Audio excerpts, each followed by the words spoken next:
Welcome to the Fear and Greed Business News Afternoon Report for Wednesday, the 13th of March, 2024. I'm Sean Aylmer. Every afternoon, we've got the 5 stories that happened today that you need to know about. Story number 1, the S&P ASX 200 closed up 0.2% today to 7,729 points. Interest rate sensitive sectors, consumer discretionary, real estate and financials did best, while the materials sector underperformed. In fact, BHP's share price hit a 9-month low today on the back of lower iron ore prices. It rebounded a bit later in the day, but times are tough for the big Australian. That's because Singapore iron ore futures fell nearly 4% today to under $106 a tonne. Fortescue Metals was also lower, though Rio Tinto ended up 1%. Most of the banks did pretty well. National Australia Bank, ANZ and Westpac all rose by about 1.5%.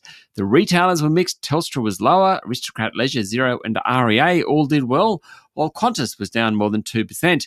Building materials group James Hardie was up another 1% today, meaning its share price has pretty much doubled over the past 12 months. It is easily the best performer among the very large caps.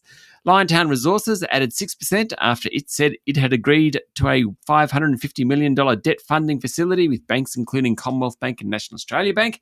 Core Lithium's share price, though, it tumbled 7% after it announced a big loss for the December half. Some of the gold stocks were lower on the back of a weaker price for the precious metal, and Appen's share price was down 10% after it said it had been approached by a US tech rival. Now, you'd expect it to go up then, but what happened was that the stock surged more than 50% in the last 2 days. Then it went into a trading halt. Then it had to announce this bid by a company called InnoData, and following that, its share price fell. Looks like something leaked there. Story number 2, onto Wall Street. The S&P 500 closed at a record high this morning. Nvidia gained more than 7%, having lost 5% a couple of sessions ago. The company is now worth $2.3 trillion, not that far off Apple. The jump on Wall Street came despite US inflation increasing to 3.2% last month, slightly above expectations.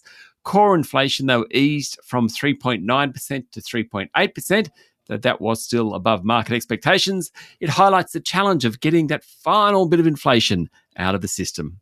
Story number 3, the Immigration Minister Andrew Giles is under pressure after 149 detainees were issued invalid visas.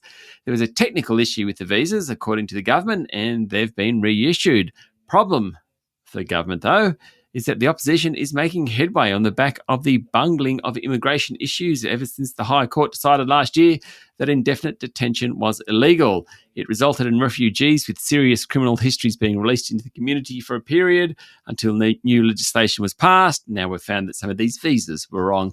Story number 4, consulting firm PwC has made 329 roles redundant as the fallout from last year's tax leaks scandal continues. There will also be 37 partners whose retirement from the firm will be accelerated. PwC Australia Chief Executive Kevin Burrows said the reorganisation will make the firm simpler, more efficient and a centre-led business. Late last year, PwC reduced its workforce by around 340 after its consulting business was hit by the tax leaks scandal, whereby a partner received privileged information from the government about tax plans and then shared it with clients. They also blamed economic conditions on that one. And story number 5, it is now official. President Joe Biden will face up to former President Donald Trump in the US election in November this year. Both have now won enough delegates from state polls to be called presumptive presidential nominees. Biden reached that point after he won Georgia's primary overnight, and enough of the state's delegates to put him above the 1,968 needed to lock up the nomination. Trump clinched it after winning enough delegates to exceed the 1,215 he needed to claim the Republican nomination. It's the first time since 1912 that 2 presidents have faced off. Back then it was Democrat Woodrow Wilson who unseated one-term Republican President William Taft, but there's also a third person on that ballot, former President Theodore Roosevelt, who ran under the Progressive Party banner. The 2024 election is expected to be one of the most expensive on record in recent history. There has not been a campaign with candidates who have been in the public eye for so long and with such low approval ratings. That will require them to spend billions of dollars to persuade voters to vote for them.